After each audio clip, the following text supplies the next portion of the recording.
नमस्कार, आप देख रहे हैं NOI 24 हिंदी चैनल। आज की तारीख है 18 जुलाई 2026, दिन है शनिवार। हिंदू पंचांग के अनुसार आषाढ़ माह के शुक्ल पक्ष की पंचमी तिथि है। इस तिथि पर चंद्रमा सिंह राशि में रहेंगे और अगर मैं राहु काल की बात करूं, जिस टाइम पर आपको शुभ काम करने से बचना चाहिए, तो वो समय सुबह 9:02 से शुरू होकर 10:44 तक रहेगा। और अगर बात की जाए शुभ मुहूर्त की, अभिजीत मुहूर्त की, तो जिस टाइम पर आपको शुभ काम कोई भी करना है या कोई आप नया काम शुरू करना चाहते हो तो वो कर सकते हैं। जो सही टाइम है वो रहेगा आपके पास 11:59 से लेकर 12:54 तक। तो ये आपके लिए शुभ मुहूर्त का समय रहेगा। इस टाइम पर आप कोई शुभ काम कर सकते हैं। बढ़ते हैं इस बुलेटिन की अहम और बड़ी खबरों की तरफ। सबसे पहली और अहम खबर की तरफ चलते हैं। एसआईआर में नाम कटने पर नागरिकता नहीं जाती, सुप्रीम कोर्ट ने ईसी और बंगाल सरकार से मांगा जवाब। सुप्रीम कोर्ट ने शुक्रवार को वोटर लिस्ट से बाहर किए गए लोगों से जुड़ी याचिका पर सुनवाई की है। कोर्ट ने कहा कि वोटर लिस्ट में से नाम हटने से किसी की भी नागरिकता नहीं जाती है। दरअसल सुप्रीम कोर्ट में एक याचिका दायर की गई थी जिसमें मांग की गई थी कि बंगाल में जिन लोगों के नाम एसआईआर के कारण कट गए हैं या काट दिए गए हैं, उनको सरकारी योजनाओं का लाभ मिलना बंद नहीं होना चाहिए। साथ ही नागरिकता पर अंतिम फैसला होने तक सभी सुविधाएं मिलती रहनी चाहिए। इस मामले पर chief justice Suryakant, justice Joymalya Bagchi और जस्टिस वी मोहना के बेंच ने चुनाव आयोग, ईसी और पश्चिम बंगाल सरकार को नोटिस भेजकर जवाब मांगा है। अगली बड़ी खबर पाकिस्तान से आ रही है, जहां पाकिस्तान की नापाक चाल, गिलगित बाल्टिस्तान को 5वां राज्य बनाने की हरकत की गई। पीओके में अशांति के बीच कैसा प्रस्ताव हुआ पारित, जानते हैं इस बुलेटिन में। आर्थिक संकट और आंतरिक अशांति के बीच पाकिस्तान ने गिलगित बाल्टिस्तान को 5वां प्रांत बनाने की तैयारी तेज कर दी है। पाकिस्तान विधानसभा में इस संबंध में एक अहम प्रस्ताव पारित किया गया है, जिसे सत्ता पक्ष और विपक्ष दोनों का समर्थन मिला है। पाकिस्तानी मीडिया के अनुसार यह प्रस्ताव नेता जलाल अली शाह ने पेश किया है। इस कदम के बाद बालिस्तान का मुद्दा एक बार फिर से अंतर्राष्ट्रीय चर्चा का विषय बन गया है। अगली बड़ी खबर मध्य प्रदेश से आ रही है, जहां मध्य प्रदेश में करेरा विधायक के रवैये पर बवाल खड़ा हो गया। उसने कहा कि तुम मेरे वोटर नहीं हो, तो ग्रामीणों को लौटा दिया गया। करेरा मध्य प्रदेश में विधायक की जन चौपाल के दौरान उस समय हंगामा हो गया जब पोहरी विधानसभा के कुछ ग्रामीण पानी और बिजली की शिकायत लेकर पहुंचे। आरोप है कि विधायक ने उन्हें ये कहकर वापस भेज दिया कि उनके विधानसभा क्षेत्र के मतदाता नहीं है। उससे नाराज ग्रामीणों ने विरोध प्रदर्शन कर दिया। इस दौरान एक व्यक्ति ने गुस्से में अपने 3-4 साल के मासूम बच्चे को विधायक की कार के गर्म बोनट पर लिटा दिया। घटना की वीडियो सोशल मीडिया पर खूब तेजी से वायरल हो रही है। वहीं अगली खबर पश्चिम बंगाल से आ रही है, जहां नेशनल शूटर लापता नजर आ रही है। सामान लेने घर से निकली थी नेशनल शूटर, वो लापता है। हावड़ा स्टेशन पर आखिरी बार नजर आई थी। पश्चिम बंगाल के हावड़ा से 15 वर्षीय राष्ट्रीय स्तर की शूटर दमयंती सेन दोपहर से लापता है। वह घर से सामान खरीदने के लिए निकली थी लेकिन वापस नहीं लौटी। परिवार की शिकायत पर पुलिस ने गुमशुदगी का मामला दर्ज करके जांच शुरू कर दी है। सीसीटीवी फुटेज में दमयंती को हावड़ा स्टेशन के प्लेटफॉर्म 4 और 5 के बीच में जाते हुए देखा गया था। पुलिस उनकी तलाश में जुटी है और आगे की गतिविधियों का पता लगाने की कोशिश कर रही है। इसी बीच नजर डालते हैं अगली बड़ी और अहम खबर की तरफ। जापान के पूर्व मंत्री ने भारतीय अधिकारियों पर लगाया बुलेट ट्रेन परियोजना में देरी का आरोप, कहा भारत ने किया था खारिज। जापान के पूर्व न्याय मंत्री हिदेकी ने मुंबई अहमदाबाद बुलेट ट्रेन परियोजना में देरी के लिए भारतीय अधिकारियों को जिम्मेवार ठहराया। उन्होंने आरोप लगाया कि भारत की ओर से कई बार वादों का पालन नहीं किया गया, जिससे परियोजना प्रभावित हुई है। वहीं भारत सरकार ने इन आरोपों को व्यक्तिगत राय बताते हुए पूरी तरह से खारिज कर दिया है। विदेश मंत्रालय ने कहा कि परियोजना तय योजना के अनुसार आगे बढ़ रही है और भारत और जापान के बीच सहयोग मजबूत बना हुआ है। अब बात करते हैं प्रधानमंत्री नरेंद्र मोदी की। प्रधानमंत्री नरेंद्र मोदी पंजाब को 5,470 करोड़ की सौगात दे गए हैं। आप सरकार पर भ्रष्टाचार और कानून व्यवस्था को लेकर उन्होंने सीधा निशाना साधा। प्रधानमंत्री नरेंद्र मोदी ने जालंधर दौरे के दौरान पंजाब को लगभग 5,470 करोड़ के विकास परियोजनाओं की सौगात दी है। कई परियोजनाओं का उद्घाटन और शिलान्यासन किया गया। अपने संबोधन में उन्होंने आम आदमी पार्टी सरकार पर भ्रष्टाचार, नशे और बिगड़ती कानून व्यवस्था को लेकर तीखा हमला भी किया। मोदी ने आपको कट्टर बेईमान पार्टी बताते हुए पंजाब को विकास सुशासन की जरूरत है कहकर बताया। उन्होंने दौरे को आगामी विधानसभा चुनावों के मद्देनजर अहम माना जा रहा है। अब बात करते हैं अयोध्या के राम मंदिर चढ़ावा चोरी मामले के बारे में। राम मंदिर चढ़ावा चोरी केस में एक बड़ा एक्शन हुआ है। टीनू यादव और मनीष यादव पुलिस रिमांड पर हैं। अयोध्या राम मंदिर चढ़ावा चोरी मामले में कोर्ट ने मुख्य आरोपी रामशंकर उर्फ टीनू यादव और मनीष यादव को 39 घंटे की पुलिस रिमांड पर भेज दिया है। पुलिस दोनों आरोपियों से चोरी की रकम, दान पेटियों की चाबी व अन्य संदिग्ध लेन देन को लेकर पूछताछ करेगी। मामले की जांच कर रही एसआईटी की पूरी नेटवर्क की पड़ताल में जुटी हुई है। इस हाई प्रोफाइल मामले में पुलिस को कई अहम सुराग मिलने की उम्मीद भी जताई जा रही है। अब बात करते हैं अगली बड़ी और अहम खबर की। मलेशिया के प्रधानमंत्री अनवर इब्राहिम ने क्यों कहा कि कोई इजरायली नागरिक मिला तो उसे देश से बाहर कर देंगे। मलेशिया के प्रधानमंत्री अनवर इब्राहिम ने कहा कि यदि जांच में इजरायली नागरिकों की मौजूदगी के आरोप सही पाए जाते हैं तो उन्हें तुरंत देश से बाहर निकाल दिया जाएगा। यह बयान जौहर के फोर्सेस सिटी की इजरायली नागरिकों के रहने के दावों के बाद सामने आया। सरकार ने मामले की जांच शुरू कर दी है। मलेशिया इजराइल को कूटनीतिक मान्यता नहीं देता और बिना विशेष अनुमति इजरायली पासपोर्ट धारकों के प्रवेश पर रोक है। पीएम अनवर ने कहा कि राष्ट्रीय सुरक्षा और फिलिस्तीन के समर्थन के मुद्दे पर कोई समझौता नहीं किया जाएगा। वहीं दूसरी तरफ ट्रंप के चुनावी दखल के आरोपों पर चीन का पलटवार, कहा यह पूरी तरह मनगढ़ंत और बेबुनियाद है। अमेरिकी राष्ट्रपति डोनाल्ड ट्रंप द्वारा 2020 के चुनाव में चीन पर हस्तक्षेप और 22 करोड़ अमेरिकी मतदाताओं का डेटा चुराने के आरोप लगाने के बाद चीन ने इन दावों को सिरे से खारिज कर दिया है। चीन के विदेश मंत्रालय ने कहा कि ये आरोप पूरी तरह से बेबुनियाद है। चीन की छवि को खराब करने की कोशिश की जा रही है। बीजिंग ने दोहराया कि वे किसी भी देश के चुनाव में हस्तक्षेप नहीं करते और अमेरिका से ऐसे निराधार आरोप बंद करने की अपील की गई। अगली बड़ी खबर मौसम विभाग से आ रही है, जहां दिल्ली, एनसीआर, यूपी से बिहार, बंगाल तक आफत की बारिश होने वाली है। मौसम की होगी वापसी, इन राज्यों में अलर्ट जारी किया गया। जाते हैं पूरी खबर इस बुलेटिन में। मौसम विभाग के अनुसार 18 जुलाई से दिल्ली, एनसीआर समेत कई राज्यों में मौसम बदलने वाला है। गरज चमक, तेज हवाएं और बारिश से लोगों को उमस भरी गर्मी से राहत मिलने की उम्मीद जताई जा रही है। पूर्वोत्तर भारत, बिहार, उत्तर प्रदेश, पश्चिम बंगाल, सिक्किम और ओडिशा, छत्तीसगढ़, उत्तराखंड में भारी बारिश से बहुत ज्यादा भारी बारिश का अलर्ट जारी किया गया है। वहीं मध्य प्रदेश में 19 जुलाई से मानसून फिर सक्रिय होगा, जबकि राजस्थान में 21 जुलाई के बाद बारिश बढ़ने की संभावना है। बात करते हैं प्रतिपक्ष राहुल गांधी की। देहरादून पहुंचे राहुल गांधी, दिवंगत कांग्रेस कार्यकर्ता अमर सिंह मेहता को दी गई श्रद्धांजलि। लोकसभा में नेता प्रतिपक्ष राहुल गांधी देहरादून के बुनु स्कूल मैदान में आयोजित छात्रों की गूंज सम्मान कार्यक्रम में पहुंचे। मंच पर पहुंचते ही उन्होंने कार्यक्रम की तैयारियों के दौरान हुए हादसे में जान गंवाने वाले कांग्रेस के वरिष्ठ कार्यकर्ता अमर सिंह मेहता को श्रद्धांजलि अर्पित की। राहुल गांधी ने मेहता के योगदान को याद करते हुए उनके परिवार के प्रति गहरी संवेदना व्यक्त की है। इसके बाद उन्होंने छात्रों को संबोधित करते हुए शिक्षा और युवाओं से जुड़े मुद्दों पर बात भी रखी। अब बात करते हैं उत्तर प्रदेश की, जहां एक दिन और 3 जिले योगी आदित्यनाथ कैसे तूफानी दौरों से बनाने लगे हैं हवा, सीटों पर ही उलझे कांग्रेस और सपा। उत्तर प्रदेश में विधानसभा चुनाव की तैयारियों के बीच मुख्यमंत्री योगी आदित्यनाथ लगातार चुनावी दौरे कर रहे हैं। शुक्रवार को उन्होंने शामली, बिजनौर और गाजियाबाद में विकास परियोजनाओं का उद्घाटन, जनसभाओं को संबोधित किया और इस दौरान उनके विपक्ष पर तीखे हमले बोलते हुए दलित, किसान, हिंदुत्व जैसे मुद्दों को भी उठाया। राजनीतिक जानकार इसे भाजपा की चुनावी रणनीति का हिस्सा मान रहे हैं, जबकि विपक्ष अभी भी गठबंधन और सीट बंटवारे को लेकर उलझा हुआ है। अब बात करते हैं उत्तर प्रदेश की, यहाँ यूपी में मिलावटखोरों पर योगी सरकार की सर्जिकल स्ट्राइक हुई। 11.66 करोड़ का नकली खाद्य सामग्री जब्त कर ली गई।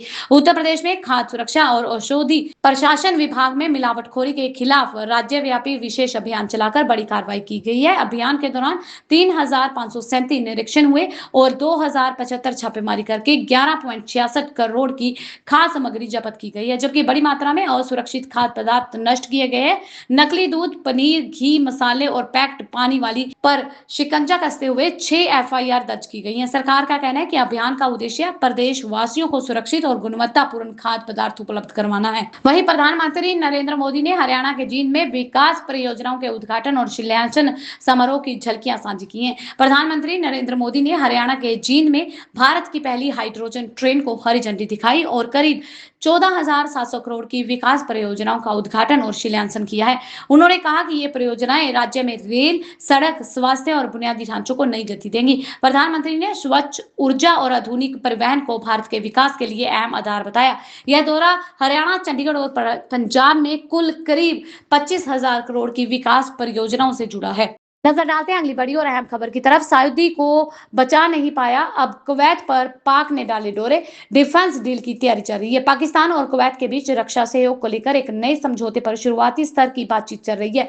रिपोर्टों के मुताबिक कुवैत पाकिस्तान से सैन्य सहयोग बढ़ाने का इच्छुक है, जबकि बदले में पाकिस्तान ऊर्जा सहयोग और निवेश चाहता है। हालांकि पाकिस्तान ने स्पष्ट किया कि फिलहाल लड़ाकू सैनिकों की तैनाती पर कोई विचार नहीं है। पश्चिम एशिया में बढ़ते तनाव के बीच इस संभावित समझौते पर क्षेत्रीय और अंतर्राष्ट्रीय स्तर की नजरें टिकी हुई हैं। अब बात करते हैं सोनम वांगचुक की। सोनम वांगचुक के आंदोलन को राजद का समर्थन। संसद सत्र से पहले जंतर मंतर पहुंचेंगे सांसद अभय कुशवाहा।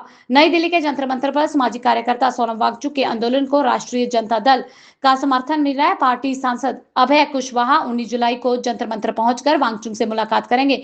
आरजेडी ने परीक्षा प्रणाली में सुधार, पेपर लीक मामलों में जवाबदेही तय करने और शिक्षा मंत्री के इस्तीफे की मांग का समर्थन किया है।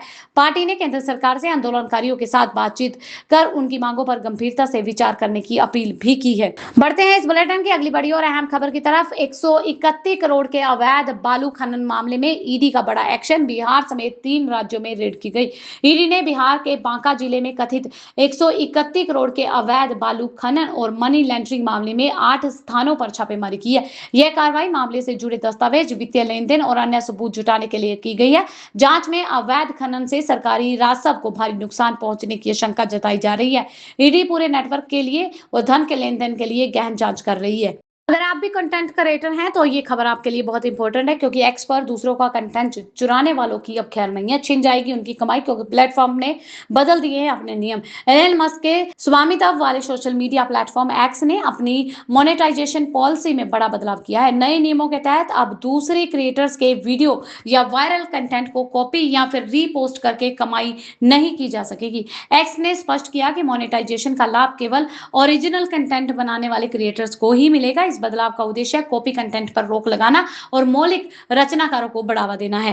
अगली बड़ी खबर महाराष्ट्र से आ रही है, जहां लिविंग विल पर महाराष्ट्र सरकार का बड़ा फैसला। सरकारी प्राइवेट सभी अस्पतालों के लिए नए नियम लागू कर दिए गए। महाराष्ट्र सरकार ने सरकारी और निजी सभी अस्पतालों में एडवांस्ड मेडिकल डिटेक्टिव यानी कि लिविंग विल से जुड़े नए नियम लागू करने का फैसला किया है। इन नए प्रावधानों के तहत प्रत्येक अस्पताल में मेडिकल बोर्ड गठित किए जाएंगे, जो मरीज की लिविंग विल के अनुसार इलाज से जुड़े निर्णय लेंगे। सरकार का कहना है कि इससे सुप्रीम कोर्ट के दिशा निर्देशों का प्रभावी पालन होगा और मरीजों की अंतिम इच्छाओं का सम्मान सुनिश्चित किया जाएगा।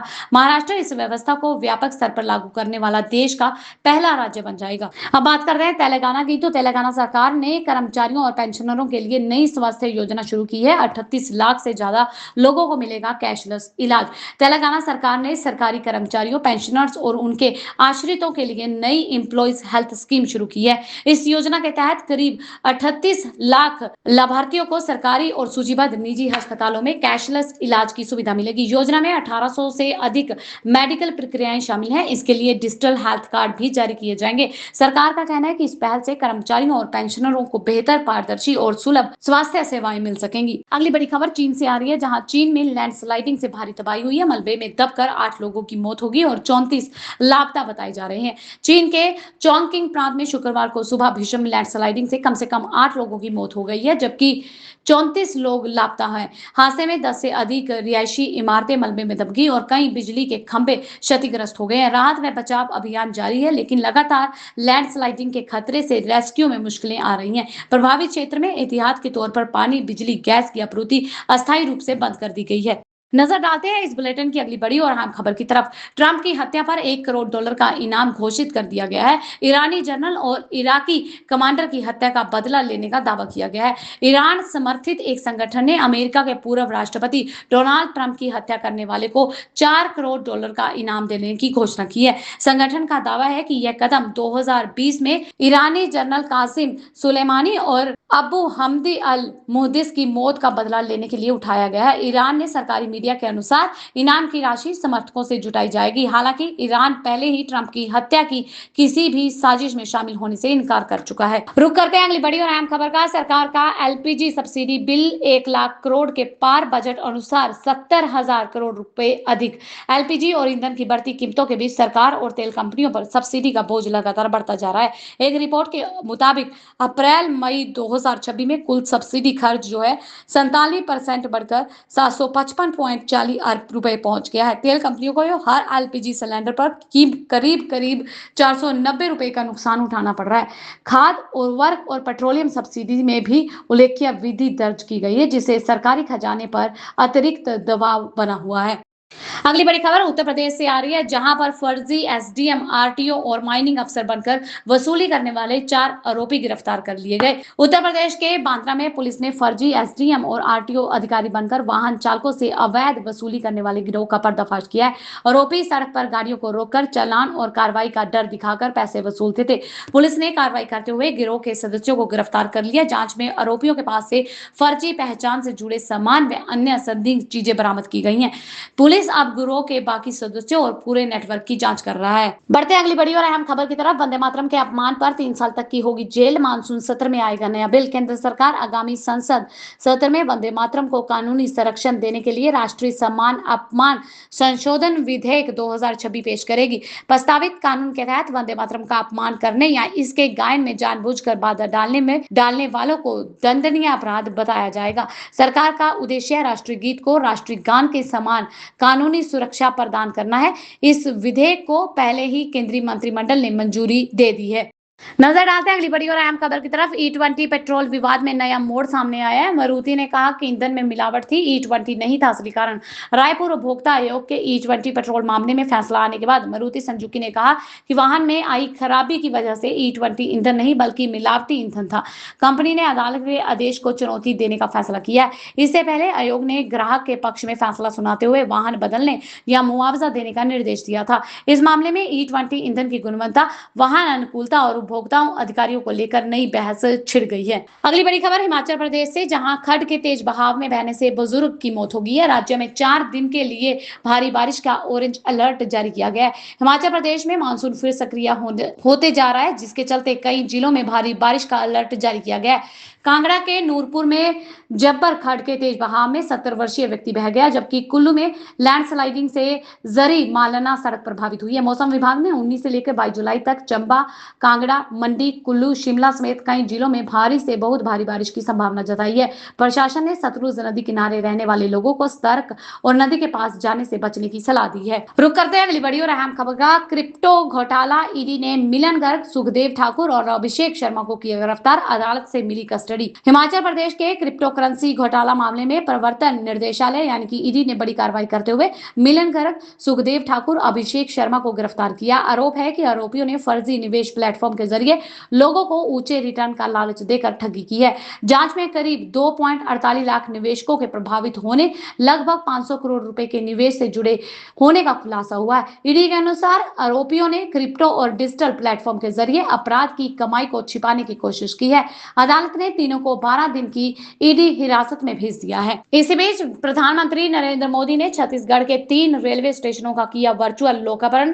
सीएम बोले, तेजी से हो रहा है विकास कार्य। प्रधानमंत्री नरेंद्र मोदी ने अमृत भारत स्टेशन योजना के तहत छत्तीसगढ़ के चंपा, बालोद और सरोना रेलवे स्टेशनों का वर्चुअल लोकार्पण किया। मुख्यमंत्री विष्णुदेव राय ने इस पहल के लिए पीएम नरेंद्र मोदी और रेल मंत्री अश्विनी वैष्णव का आभार जताया है। उन्होंने कहा कि नए विकसित स्टेशन यात्रियों को बेहतर प्रतीक्षालय, स्वच्छ परिसर, दिव्यांग अनुकूल सुविधाएं और आधुनिक सेवाएं उपलब्ध करवाएंगे। सरकार का दावा है कि इन परियोजनाओं से क्षेत्रीय विकास, व्यापार और रोजगार के अवसरों को बढ़ावा मिलेगा। नजर डालते हैं अगली बड़ी और अहम खबर की तरफ। नीति आयोग के निवेश अनुकूल सूचकांक में शीर्ष पर गुजरात है। लक्षद्वीप का प्रदर्शन सबसे खराब रहा। नीति आयोग के निवेश अनुकूल सूचकांक में गुजरात जो है 56.6 अंक के साथ देश के पहले स्थान पर रहा है। महाराष्ट्र 53.7 अंक के साथ दूसरे और तमिलनाडु 53.3 अंक के साथ तीसरे स्थान पर रहा। रिपोर्ट में राज्यों का मूल्यांकन किया जाए तो बुनियादी ढांचे, कारोबारी माहौल, सरकारी नीतियां, वित्तीय स्थिति और नियामकीय व्यवस्था के आधार पर किया गया है। गुजरात के बेहतर रैंकिंग में मजबूत इंफ्रास्ट्रक्चर, बिजली व्यवस्था, कारोबारी माहौल की अहम भूमिका रही है। वहीं उत्तराखंड, असम, हिमाचल प्रदेश पहाड़ी व पूर्वोत्तम राज्यों में शीर्ष पर रहे हैं। ये थी अब तक की मुख्य और बड़ी खबरें। ऐसी और खबरें देखने के लिए चैनल को सब्सक्राइब कर ले, बेल आइकन को प्रेस कर ले ताकि आपसे आने वाली खबरें मिस ना हो। मिलते हैं अगली वीडियो में, तब तक के लिए आप खुश रहें, सुरक्षित रहें, हम यही दुआ करते। धन्यवाद।